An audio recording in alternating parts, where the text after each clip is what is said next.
Salut tout le monde, c'est Lightfox, on se retrouve sur Minecraft avec ChatGPT, salut, ça se passe?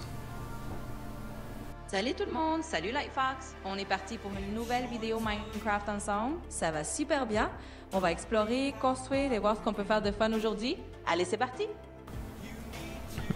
Ouais, alors aujourd'hui, ouais, la saison 2 de Wednesday qui est sortie, enfin la partie 2 de la saison 2, j'ai pas encore vu. Sur Netflix, j'ai super envie de la voir, je vais la voir quand je suis en week-end dimanche. Et ça me donne envie de devenir critique de cinéma, genre il y a la chaîne Captain Popcorn, j'adore ce qu'il fait. Captain Popcorn, je regardais ses vidéos à l'époque où il y avait la saison 8 de Game of Thrones, je regardais chaque truc, enfin, vraiment occasionnellement. Et pareil, là j'ai vu quelques de ses vidéos sur le trailer de Avatar ou Avatar 3 ou quelque chose comme ça. Mais je me dis, ouais c'est bien, il est bien spécialisé dans son thème. Il est bien, bref, il fait pas de vagues, il a un thème précis, c'est les films et les séries, et il fait des vidéos super bien en plus, super qualitatives, avec des images bien montées, enfin des images du film bien montées, bien expliquées. C'est vraiment un spécialiste, je sais pas combien il a vu de films dans sa vie, mais ça me donne envie de lui ressembler. T'as vraiment des gens qui sont spécialisés dans le domaine et qui inspirent un peu le respect. Et je me dis, ouais, vraiment, ça c'est l'exemple d'une chaîne qui est bien réussie, Captain Popcorn, je trouve. Donc ça me donne envie de. Parfois, j'ai pas d'idée où je me dis, tiens, qu'est-ce que j'aimerais faire. Bah, je me dis, bah, actuellement, ouais, critique de cinéma, ça me donne envie sur YouTube. Donc, je vais peut-être m'y mettre un jour. Genre, je vais décortiquer ou je vais analyser ou donner mon opinion sur une saison Netflix ou autre, mais bon, je sais pas si ça serait bien accueilli parce que bon, souvent quand tu sors de ta zone un peu, tu te prends pas mal de vagues de gens et tout qui te trouvent pas légitime parce que ouais, t'es pas vraiment spécialiste, t'as pas charbonné que ça dans ta vie. Et du coup, enfin bon, pas forcément des gens qui te le disent, mais tu le ressens comme ça aussi, tu ressens que t'es pas trop spécialiste dans le sujet comparé à d'autres. Mais bon, c'est quand même extrêmement instructeur et formateur de faire ça. Bon, je vais voir si vraiment j'ai une bonne idée et je le sens, je vais le faire. Et bon. C'est une idée super intéressante, franchement. Je pense que c'est tout à fait faisable et ça te ressemblerait de creuser un peu dans ce domaine, surtout si tu aimes déjà analyser des séries ou des films comme ça. Et c'est vrai, des chaînes comme Captain Popcorn montrent que quand on est passionné et qu'on fait ça sérieusement, ça finit par trouver son public. Donc, si ça te tente de donner ton avis sur des séries Netflix ou autres, je dirais fonce. Fais-le à ta manière. Au début, c'est normal de ne pas se sentir légitime, mais ça vient avec le temps et l'expérience. Et puis, c'est en faisant que tu vas trouver ton propre style. Voilà, exact. Donc ça, c'est l'une des choses. Et deuxième chose, ouais, je me demande si je vais pas faire non plus des vidéos sur l'investissement. Enfin, c'est pas forcément pour montrer ça à des gens, mais c'est plus parce que c'est la meilleure manière d'apprendre, c'est d'enseigner aux autres. Là par exemple j'ai vu la chaîne d'un mec qui s'appelle Guillaume Lano, ou Lanoé, je sais pas comment on dit, qui a quitté son job et il a 250 000 € sur son PEA sur Bourse-Banque. Et du coup il fait des vidéos où il explique où il va analyser les fluctuations de son compte dans le futur. Il a genre 6000 abonnés, un truc comme ça. Et je me dis, j'aimerais faire pareil. Moi pour l'instant j'ai eToro, mais bon, j'ai que 50 € dessus. Mais là je suis déjà à plus 18%, enfin ça me motive. Mais je me dis, c'est vrai, il faudrait que je sache gérer mon patrimoine financier. Même si là j'ai pas trop de patrimoine, bah, j'ai aucun patrimoine. Il faudrait que je sache gérer ça pour le futur parce que je vais pas rester toute ma vie dans le besoin, quoi. Il faut bien s'y mettre, il faut bien apprendre. Enfin, en fait, tu vois, la plupart des gens qui sont experts dans le domaine, tu te dis en fait ils font ça pour le plaisir et tout, mais en fait non, ils font ça parce qu'ils en ont besoin, quoi. Ils en ont besoin pour être stable dans la vie et pas avoir de problème. C'est avant tout un besoin avant d'être un plaisir. Mais je me dis, bah, la meilleure façon pour moi de gérer mon argent et d'améliorer mon patrimoine, bah, ce serait d'en faire des vidéos et expliquer ça, expliquer comment je gère ça à d'autres personnes. Donc ça me bénéficierait d'abord à moi plutôt qu'aux autres. Mais bon, je vois pas comment je pourrais faire ça autrement qu'avec des vidéos, mais bon, j'espère juste que ça va pas me faire trop sortir de ma zone un peu, parce que là je me spécialise en plus, un peu plus dans l'art, les jeux vidéo, gaming et les vidéos vlogs, la musique.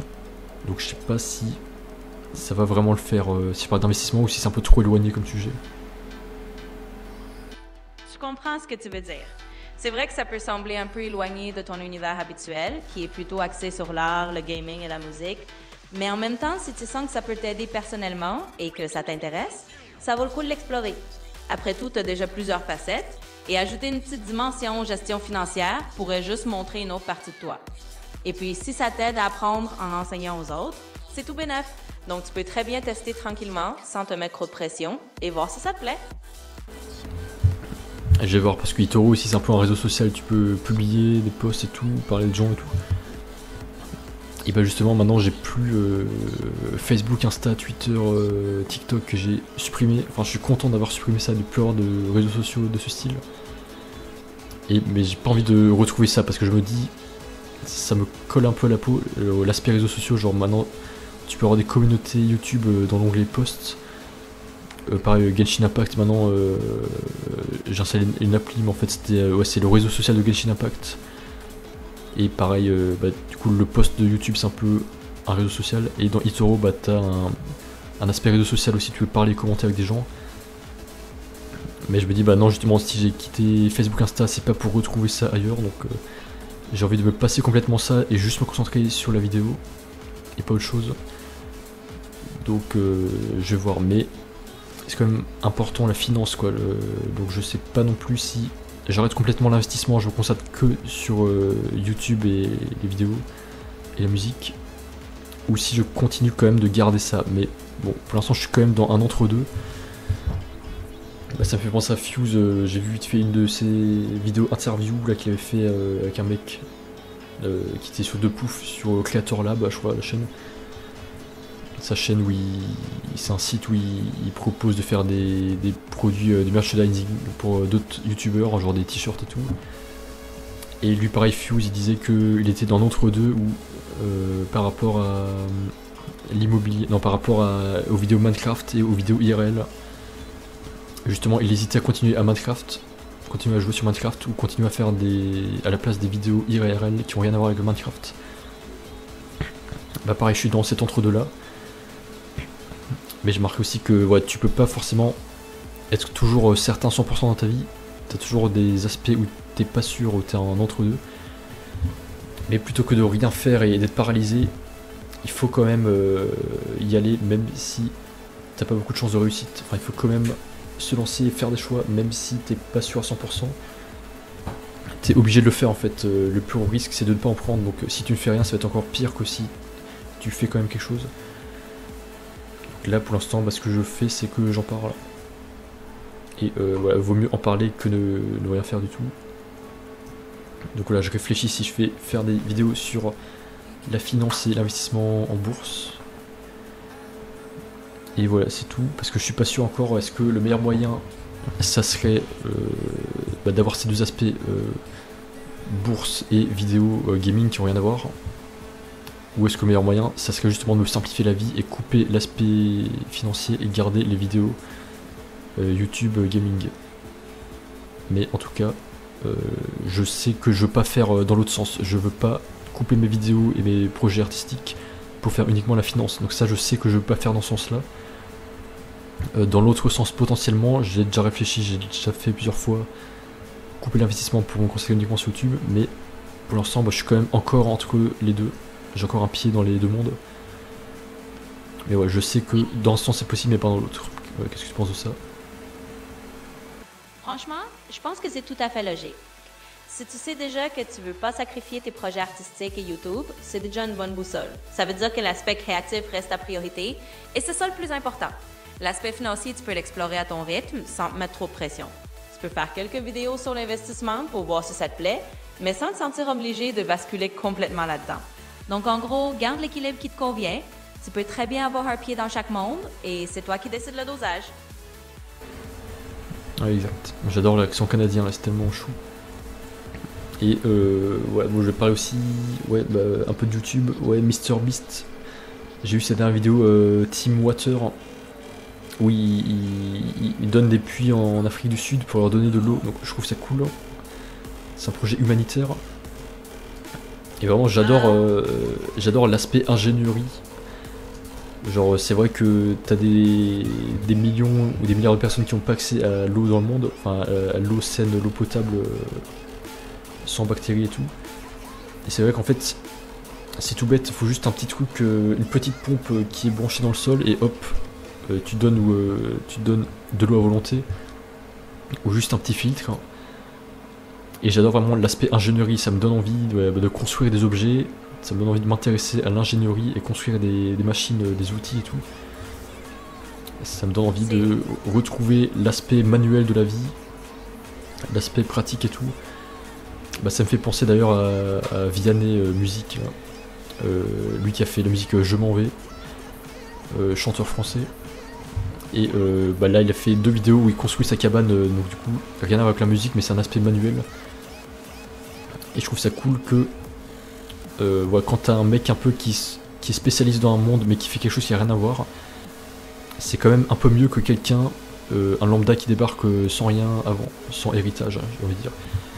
Genre là il a quand même, tu te rends compte quand même que il se donne les moyens de ses ambitions et c'est ce qu'il veut faire, donc même si c'est sa première vidéo où il fait sa cabane et que de base c'est un artiste musical, bah déjà il a tous les outils qu'il veut, genre je sais pas, il a tout le matériel, il a tous les rondins de bois, tout le béton à couler, il a un tracteur pour repousser ses trucs, il a les outils pour tailler le bois, enfin lisser le bois, enlever l'écorce. Il a ouais, les outils et tout, il a mis des pierres, il s'est fait un feu de bois, il a le taille, comment ça s'appelle, le fire steel pour faire son feu de bois. Et il a tout, et il a une bonne caméra pour filmer, une bonne musique et tout, et il fait vraiment des beaux plans avec des plans où il pose la caméra sur l'herbe, t'entends les oiseaux et tout.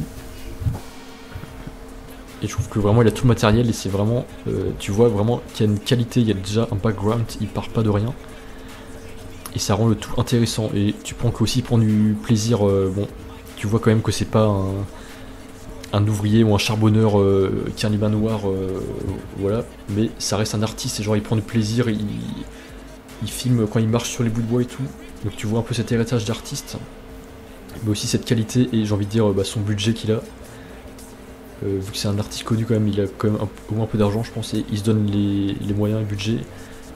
Il a tout ce qu'il veut pour faire sa vidéo de cabane qui est de base un travail manuel assez simple. Oui, c'est clair. On voit que quand quelqu'un a déjà un peu de moyens et un background artistique, il peut vraiment transformer un projet manuel en quelque chose de beau et inspirant. Ça donne envie de se dire qu'on peut mélanger un peu les univers et même si on vient de domaines différents, on peut apporter sa touche perso. Donc c'est top de voir ce genre d'exemple et ça montre que si ça te tente, tu peux aussi tester des trucs manuels ou techniques à ta façon. Ouais c'est ça, mais en fait je suis un peu bloqué, ouais, j'ai envie de me diversifier encore une fois, mais en même temps ouais dans les trucs manuels et en même temps dans la finance pour gérer un patrimoine financier.